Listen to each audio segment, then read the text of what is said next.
تحسها بسكوتية بس هي هتعورك، بس هي في الأصل هتعورك، بس هي في الأصل بسكوتية. ولا ما تتزغفش، دي مش طلاسم وتعويذ، دي مخططاتها العضوية بتاعتي. فتعالى أقول لك تذاكرها إزاي كده وما تقعش في أخطاء معينة فيها، وعشان هقول لك إزاي تظبط من كذا كيف تحصل على كذا، لأن الأسئلة دي بتكون عاملة مشكلة لمعظمكم. هخليك إن شاء الله تطلع كده وأنت عارف من جلد الكتكوت كيف تحصل على طفل صغنطوط، يعني هتظبط الدنيا إن شاء الله. هقول لكم على كتاب مهم جدا لازم تحله وتستفيد بيه، فكمل الفيديو للآخر. ما تنساش اللايك والاشتراك في القناه وتفعل زر الجرس عشان يجيلك كل الفيديوهات الجايه. بص، لازم تكون عارف في الاول ان الكيمياء العضويه عليها بتاع حوالي 40% من الاسئله. انت مدرك؟ يعني حوالي تدخل على نص الاسئله. فانت تدخل امتحان اخر السنه او ما تيجي تحل شوامل من قبلها، هتيجي كل ما تحل تحس ان الامتحان كله عباره عن عضويه. انت بيقابلك سؤال العضويه، ويعني ايه، كل قرن كده ممكن يقابلك سؤال كيمياء عامه. فالعضويه بجد عليها اسئله كتيره جدا جدا من الامتحان. فما ينفعش انك تدخل الامتحان وانت مش مظبط العضويه. يعني انت من الاخر انت داخل بتضحي حوالي نص الامتحان، فلازم تظبطها واخطاء معينه كده ما تقعش فيها. بدايه كده من اول ما انت لسه بتسمع محاضره بتاع الشرح، وانت قاعد قدام المدرس وقاعد دلوقتي بتشرح لك الدرس وكل حاجه، لازم تكون مركز جدا جدا جدا جدا جدا بجد. ما تسرحش في حاجه، لان انت لو سرحت في جزء معين هتلاقي نفسك مش فاهم معظم الباقيين. لان مثلا انت عندك اول درس الالكان، فانت كلها مربوطه ببعضها، الخواص الفيزيائيه والكيميائيه والتسميه بتاعتها، بعد كده المعادلات بتاع الميزان. فالحاجات كلها مربوطه ببعض، فانت حاول الى قدر ما تفوتش اي جزء منك. خلاص انت خلصت المحاضره بتاع الشرح وفهمتها جدا وحاولت تخرج بقدر استفاده كبير جدا من المحاضره.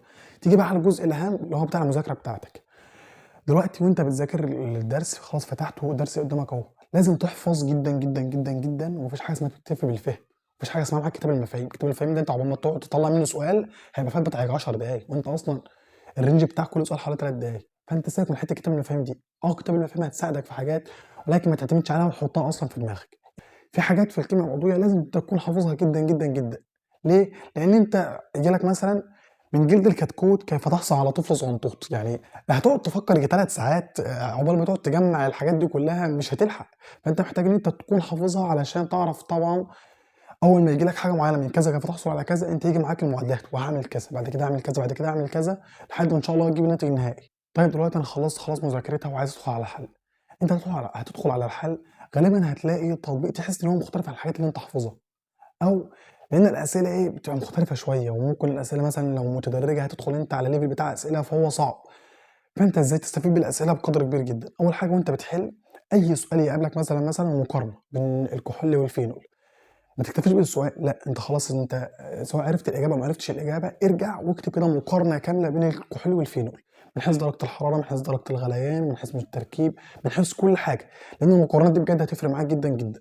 فزي ما قلت، انت مهما كان السؤال قليل وانت حاسس ان انت خلاص جاوبت بسرعه، ما تقفش عنده. اي سؤال تبع المقارنات او تحس ان هو بيقارن لك بالحاجه وحاجه، كيف تميز بين كذا وكذا، حليت السؤال ارجع بقى اكتب كل حاجه عنه، اكتبها كده في كشكول. كيف تميز بين البروبان والبروبين، كيف تميز بين البروبان والبروباين، لازم تقعد تكتب كل الحاجات دي.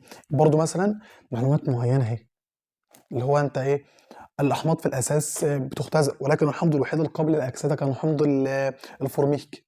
فاهمني؟ يعني لان في اخر السنه التركيز بتاعه بيكون على اخر كام درس، من اول الكحولات وطالع، والجزء ده اصلا هو الصعب في الجزء في الكيمياء العضويه عموما. فانت لازم اي حاجه تقابلك تكتبها في الجزء ده. يعني انا مثلا كنت بتلخبط بين الاسير والكيتون، فجيت كاتب كل حاجه عندهم هنا، وجيت رصصها بحيث ان انا كل شويه ارجع للجزء بتاعهم تاني.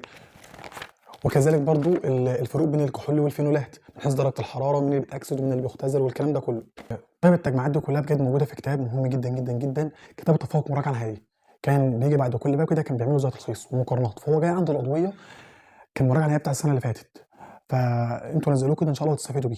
فزي ما قلت، هتلاقي كده عامل لك نفس الحاجات اللي انا كنت كاتبها دي، مقارنه بين الكحول والفينول، مقارنه بين معظم المركبات العضويه في درجه الحراره والغليان والكلام ده. الحاجات دي بجد اسئلتها بيكون صعب ان انت تحصلها من الشرح بس، محتاج ان انت تحل كتير وترجع لحد بيقول لك الفروق دي كلها. حاجه مهمه جدا جدا جدا بقى، بعد انت خلاص ما خلصت مذاكره الدرس، حاول بقدر ما تكتب زي ملخص ليه. لكن طبعا مش قصدي انك تقعد تكتب في ملخص 3 4 ساعات وتضيع وقتك، لا.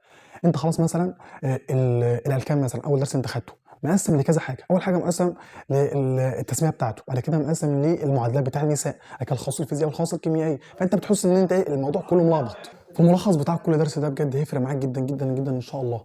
ليه؟ لان انت ممكن تتزنق في وقت معين تلاقي نفسك انت حاسس ان انت عاوز تراجع الجزء ده، فانت اكيد مش هتقعد تراجع 20 30 صفحه في الكتاب. يعني مثلا دي الاحماض الكربوكسيليه، انا كنت ملخصها في ورقتين، انت مدرك؟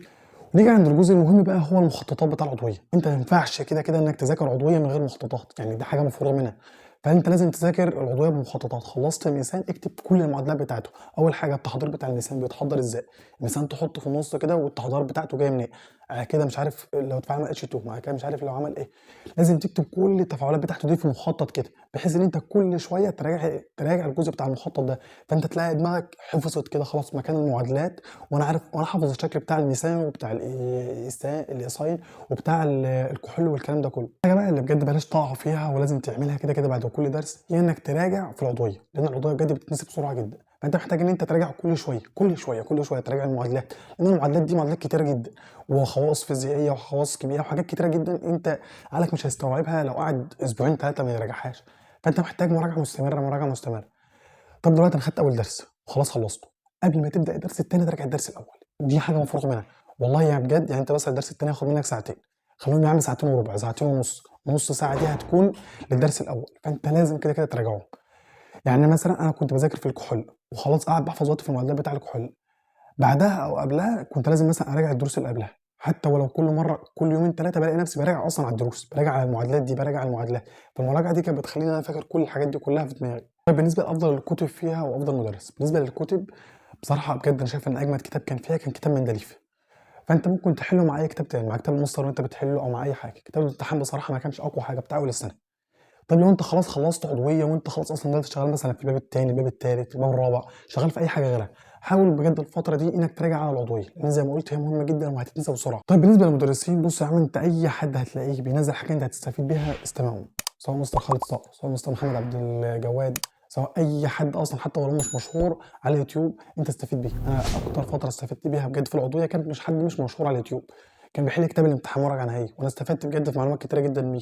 المخططات بتاع العضويه وكل الحاجات اللي انا لسه موريها لك دي انا حاططها لكم في جروب التليجرام ونشرتها لكم، فهسيب لكم اللينك بتاع جروب التليجرام في الكومنتات تدخلوا فيه ان شاء الله. وبس كده اكون قلت لكم ازاي تستفيدوا ان شاء الله بكل حاجه في العضويه وتظبطوها. ما تنساش اللايك والاشتراك في القناه وتفعل زر الجرس عشان يجيلك كل فيديو جاي.